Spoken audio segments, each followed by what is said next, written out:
Je crois que le plus drôle dans cette histoire, c'est vraiment que mes proches ne comprenaient pas pourquoi je ne répondais jamais aux appels, jamais aux textos, alors que je passais littéralement ma vie sur mon téléphone. Sauf qu'aujourd'hui, ils savent pourquoi. Je ne suis plus sur mon téléphone parce que j'ai enfin réussi à être accro au fait de ne pas être sur mon téléphone. Et la vérité, c'est que laisser son téléphone de côté, lâcher un petit peu les réseaux, renouer avec tous les loisirs créatifs, cette tendance analogique, c'est un petit peu le sujet de l'année. Donc comme beaucoup de gens, je me suis mise à regarder des vidéos pour savoir comment réussir finalement à lâcher un petit peu mon deuxième cerveau. Et j'ai adoré ces contenus-là, j'ai adoré voir comment je pouvais reprogrammer mon cerveau, lui apprendre à lâcher finalement ce shot de dopamine auquel il est devenu accro depuis des années. Sauf que le problème, et peut-être que vous êtes comme moi, vous allez me dire, plus je m'interdis formellement de faire quelque chose, plus j'ai envie de le faire. Voilà, j'ai un esprit de contradiction qui fait que si je sais que je suis punie, parce que vraiment ça revenait à ça, j'avais l'impression de me punir, d'être privée de téléphone, retour à l'adolescence, plus je suis punie, plus j'ai envie d'être sur mon téléphone. Voilà, donc tout ça, ça n'a pas fonctionné. Sauf que ces derniers temps, il y a quelque chose qui est revenu dans ma vie et qui m'a donné envie instinctivement de lâcher mon téléphone. En fait, la vérité, c'est que je ne me suis pas rendu compte que j'étais 10 fois moins sur mon téléphone en faisant ça, et l'idée c'était un petit peu de vous en parler ici parce que ça pourrait vous donner des idées. Pour vous remettre dans le contexte et pour vous montrer à quel point je pars de très très loin, les réseaux sociaux finalement c'est un peu toute ma vie parce que c'est mon travail et je les consomme comme tout à chacun dans ma vie perso, et en plus je suis créatrice de contenu. Donc autant vous dire que les 10 heures par jour, c'était pas une blague, c'était la vraie vie, la réalité pour moi. Sauf que j'en parle assez librement du coup sur mon compte Instagram. En ce moment je suis en parcours PMA, et comment vous dire, les réseaux en ce moment, les séances de scroll, je les finissais littéralement en larmes. Parce que oui, j'ai 34 ans, donc forcément scroller sur les réseaux, c'est voir une annonce de grossesse par jour environ, plus énormément de sujets PMA, fertilité, grossesse, etc. Et comme je m'arrête instinctivement sur ces sujets parce qu'ils font partie de ma vie et parce qu'ils m'intéressent, l'algorithme comprend que c'est un sujet pour moi. Je me retrouvais littéralement noyée dans tous ces sujets. Ce qui fait que oui, à la fin de chaque séance de scroll, ce qui me faisait d'ailleurs arrêter de scroller, c'est que j'étais complètement en larmes. Donc vraiment j'en suis arrivée à un moment où ouvrir mon téléphone, ça m'effrayait un petit peu, si c'est pour finir dans cet état-là. Je me suis mise à regarder des séries, sauf que soit je me retrouve instinctivement à scroller pendant que je regarde une série parce que je ne sais pas faire qu'une chose à la fois visiblement, soit je tombais sur des séries comme Virgin River, et pour celles qui regardaient, je ne vous conseille pas. Si vous êtes en désir d'enfant ou PMA, ne regardez pas cette série. Vraiment pas une bonne idée. Et j'en ai déjà parlé pas mal ici, mais j'écris énormément, je pratique le journaling depuis des années, j'adore ça, c'est mon moyen d'extérioriser, de comprendre beaucoup de choses. C'est aussi une des façons qui m'a permis de me réconcilier avec mon corps, en plus de la thérapie évidemment. Mais du coup je crois beaucoup au pouvoir de l'écriture, et je me suis retrouvée instinctivement pendant un exercice où vraiment je laisse un petit peu le flow, et puis il n'y a pas de réflexion, il n'y a pas de sujet précis, juste j'écris et puis on verra ce qui va se passer. Je me suis retrouvée à écrire littéralement: bordel, j'aimerais bien juste revenir à l'époque où mon seul problème c'était de pas me faire choper quand je lisais en cachette dans le noir dans mon lit. C'est marrant parce qu'il y a eu un tas d'autres choses que j'ai pu écrire comme ça en me disant: bordel, j'aimerais revenir à cette époque où j'avais pas de problème. Mais c'est assez marrant comme c'est la phrase qui m'a le plus marquée quand j'ai relu cet exercice d'écriture. Je me suis dit: mais pourquoi j'ai littéralement laissé de côté ce sentiment où j'aimais tellement lire que je le faisais en cachette dans mon lit. Typiquement quand je fais le parallèle dans ma vie d'adulte, c'est que je fais jusqu'à pas d'heure, ce qui m'empêche de dormir, c'est de scroller sur les réseaux. Sauf qu'il y a une époque, effectivement, quand j'étais plus jeune, quand j'étais ado aussi. Maman, je sais que tu regarderas cette vidéo, je sais qu'on en a parlé, de l'eau a coulé sous les ponts, mais je lisais en cachette dans le noir grâce à la lumière du couloir qu'on laissait allumer pour ma petite sœur, et je lisais inlassablement jusqu'à tomber de fatigue sur mon livre, et j'adorais ça. Donc clairement j'ai pas réfléchi longtemps, je me suis dit ok, si c'est quelque chose que t'as envie de retrouver, vas-y, on va le retrouver. Donc je suis tombée sur des vidéos de créatrices qui montraient tous les livres que j'adorais lire pendant mon adolescente, Divergente, Hunger Games, tout ça, et les équivalents pour les millennials, pour les personnes d'une trentaine d'années, les adultes qui n'ont pas envie de grandir et qui ont envie de continuer de rêver. Comment vous dire que ça a extrêmement bien marché? Je suis incapable de décrocher de ces livres-là. Si vous cherchez à quel style correspondent finalement ces livres, ça s'appelle de la romantaisie, donc c'est un mix entre de la romance et de la fantaisie. Autant vous dire que c'est un style qui calme parfaitement grandement mon anxiété, hein, même si je vis les émotions et je pleure sur ces livres-là, mais ça reste beau et ça me fait énormément de bien, parce que je ne risque pas, voilà, hein, de croiser un dragon dans la rue, donc ce sont des choses sur lesquelles je peux me projeter, je peux rêver, j'ai une très très belle histoire d'amour hein, qui vient aussi pimenter tout ça, mais ce sont des univers dans lesquels j'adore me plonger et je n'arrive littéralement pas à décrocher, c'est un enfer. Pour mon compte en banque, c'est pas rentable parce que je les dévore en 5 secondes chrono et je suis pas là pour vous dire de faire exactement la même chose et que la romantaisie c'est votre solution pour lâcher le téléphone. Si je vous raconte ça, c'est aussi parce que le fait de reprogrammer son cerveau comme on nous l'a répété inlassablement dans tous les contenus pour apprendre à lâcher son téléphone, personnellement, si ça n'a pas fonctionné, c'est parce que comme je vous expliquais, je ne suis pas un ordinateur et je n'ai pas envie de me punir comme quand j'étais enfant à me retrouver à être privée de téléphone. Hein. Et toutes les solutions qu'on m'a mis en avant du style mets le téléphone dans une autre pièce, mets une limite de temps d'écran ou carrément supprime les réseaux sociaux de ton téléphone pour les mettre que sur ta tablette, comme ça tu devras faire l'effort de façon consciente d'aller sur les réseaux sur ta tablette. Tout ça, effectivement, pour moi, ça revenait à une punition d'enfant.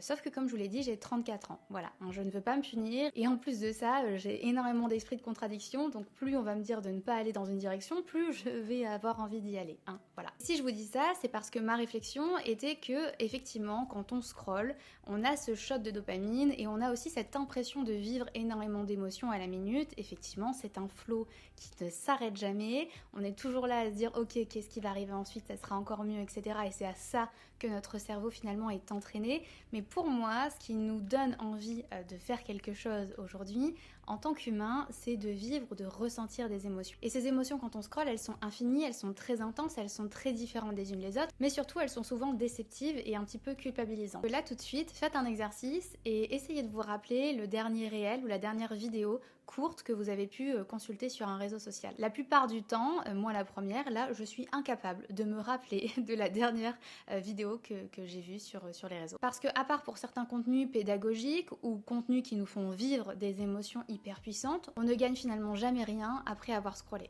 Et si je vous parle de la romantaisie aujourd'hui, c'est pas pour vous dire que c'est la solution pour décrocher de votre téléphone. Maintenant, si vous avez envie de vous lancer dans ces lectures-là, n'hésitez pas à me le dire en commentaire et on en discute hein, avec grand plaisir. Mais c'est plutôt pour vous inviter à vous poser exactement la même question que j'ai eu à me poser. Si vous deviez vous reconnecter à une émotion, à une activité pendant laquelle vous étiez ce qu'on appelle dans un état de flow, l'état de flow c'est vraiment ce moment où on est en train de faire une activité, où on ne voit pas le temps qui passe, et tellement on est à fond dans ce qu'on est en train de faire. Donc si vous deviez retrouver cette activité aujourd'hui, elle ressemblerait à quoi? La réflexion que je me suis faite, c'est que toutes les activités comme ça, où vraiment je suis dans cet état de flow là, que ce soit la lecture, l'aquarelle, le dessin, les jeux vidéo, ce sont des activités que j'adorais faire quand j'étais déjà assez jeune. Ce sont des activités que j'ai abandonnées en devenant tout simplement adulte et en me trouvant littéralement des excuses. Pour reprendre mon exemple qui là est centré sur la lecture pour le coup, j'ai arrêté de lire tout simplement parce que je grandissais et j'étais persuadée qu'en tant qu'adulte on devait avoir des lectures un petit peu plus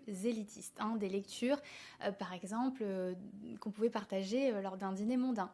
Même si je n'ai jamais de dîner mondain, j'avais l'impression que lire des livres de fantaisie, voilà, c'était pour les adolescents. Donc je suis passée par les livres un petit peu plus élitistes, je suis passée aussi par les livres plus polars, etc., plus noirs, et comment vous dire qu'avec l'anxiété que j'ai actuellement, je ne sais pas comment je faisais pour dormir après avoir dévoré un Franck Tillier. Mais voilà, il y a une époque de ma vie où c'était possible et c'est intéressant de le savoir. Mais il y a aussi eu cette période où je suis passée par les livres de développement personnel et je vous ai déjà fait une vidéo là-dessus.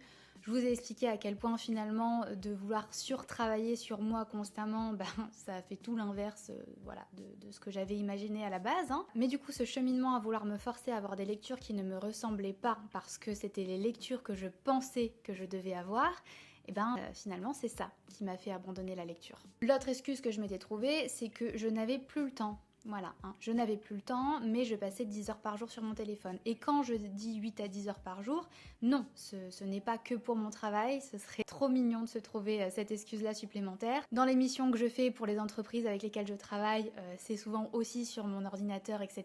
Donc non, hein, les 8 à 10 heures par jour, c'était du scroll sur les réseaux sociaux, peut-être parfois des recherches ou de la veille pour mon métier de communication. Mais non, c'était du temps un petit peu perdu. Et la preuve, c'est que tous ces livres-là, hein, qui font entre allez, grosso modo 400 à 700 à 800 pages, je les dévore sans problème. Là, ça fait un mois que je suis dedans, je ne peux même pas calculer le nombre de pages que j'ai réussi à manger. Tout ce que je peux vous dire, c'est que je ne suis pas très rentable quand on voit la vitesse à laquelle je dévore ces livres-là. Et donc mon meilleur conseil, ça serait effectivement d'écrire, de vous poser la question et aussi de vous rappeler de toutes ces activités, toutes ces choses que vous aimiez faire quand vous étiez enfant, quand vous étiez jeune et que vous avez abandonné sous prétexte que vous êtes aujourd'hui devenu un adulte. En étant adulte, finalement, le problème, je pense, c'est qu'on a associé toutes ces activités, toutes ces choses-là qu'on aimait bien faire quand on était enfant, à une dimension de performance. Que par exemple, il y a une époque, j'ai été littéralement repassionnée par l'aquarelle. C'était le genre de choses qui me faisait décrocher de mon téléphone. Sauf que quand je suis retournée sur les réseaux pour faire des recherches sur les personnes qui parlaient de l'aquarelle, etc., des dessins qu'elles faisaient, des conseils d'aquarelle, je me suis littéralement sentie très très nulle. Très très nulle, alors que surtout très très débutante. Mais le fait d'être confrontée à des gens qui pourtant ont 10 à 15 ans de plus dans les pattes que moi dans leur niveau d'aquarelle, le fait de me retrouver confrontée à ces personnes-là me mettait face au fait que je n'étais pas performante dans ce que je fais, donc ça n'avait pas de valeur à mes yeux, alors que je le sais, c'est complètement faux. Et je pense que c'est un truc qui manque vachement sur les réseaux en ce moment, c'est de voir des personnes débutantes, des personnes qui commencent des choses, avec lesquelles on puisse voir les progressions. Et d'ailleurs, ça me fait penser à un compte Insta que j'adore qui s'appelle Miss You Charlie. Je vous mettrai le lien dans la bio. J'adore cette créatrice. Tous les 3 mois, elle teste un nouveau métier. Elle a été styliste, elle a été DJ, là, elle est mécano. Et à chaque fois, du coup, on la voit un petit peu reprendre en main un métier de A à Z dès le début, alors qu'elle n'y connaît strictement rien. Et je sais plus si je vais vous retrouver l'interview, mais elle a dit quelque chose qui m'avait vraiment marqué. C'est, en fait, j'ai appris à apprécier d'être nulle. Et aujourd'hui, on ne sait plus être nul dans quelque chose, on ne sait plus faire quelque chose sans avoir ce culte de la performance tout le temps. Et personnellement, je me refuse aujourd'hui à chercher à être performante dans une activité qui a pour seul but à la base de me faire du bien, de m'aider à me détendre, à calmer mon anxiété et à vivre et à profiter et à me faire plaisir simplement. Et comme je vous ai dit, toutes les astuces de laisser son téléphone dans une boîte, dans une autre pièce, le temps d'écran, tout ça, je comprends le fond du problème. Le problème, c'est que moi, si je n'ai pas envie de laisser mon téléphone de côté, je ne le laisserai pas de côté. Et en fait, le mieux, c'est de créer une envie ailleurs, une envie qui soit plus saine, entre guillemets, qui nous nourrisse, qui nous apporte quelque chose. Et autant vous dire que toutes ces petites choses-là, même si, non, dans un dîner mondain, ça n'aurait peut-être pas sa place, quoique j'aimerais bien organiser ce genre de dîner mondain, ça pourrait être très sympa, mais ça ne sera jamais quelque chose de mauvais que de lire énormément. Je pense que si vous me trouvez quelqu'un sur cette planète qui vous reprochera le fait de lire, de passer des heures à lire, c'est impossible. Donc le fond de tout ça, parce que je m'éparpille à force, mais c'est vraiment de trouver une activité qui vous rende tellement accro que naturellement, vous n'avez plus envie d'être sur votre téléphone. Vous n'avez plus envie de faire toutes ces choses qui vous bouffent du temps, de l'énergie, etc. Et vous vous nourrissez autrement. Et je vous assure que ça marche à tel point que je me dépêche de faire mon ménage pour pouvoir lire. Il y a eu une canicule il n'y a pas longtemps, du coup je marchais sur mon tapis de marche parce que il faisait trop chaud, donc là je pouvais marcher avec le ventilateur en pleine tête. Je lisais en marchant sur mon tapis de marche. Voilà, je lis à chaque moment, chaque petite pause, chaque moment de répit. Mon plaisir le matin, c'est de prendre mon café en lisant sur ma terrasse. Voilà, je ne faisais jamais ça avant. Avant, je scrollais pendant d'inlassables minutes, etc.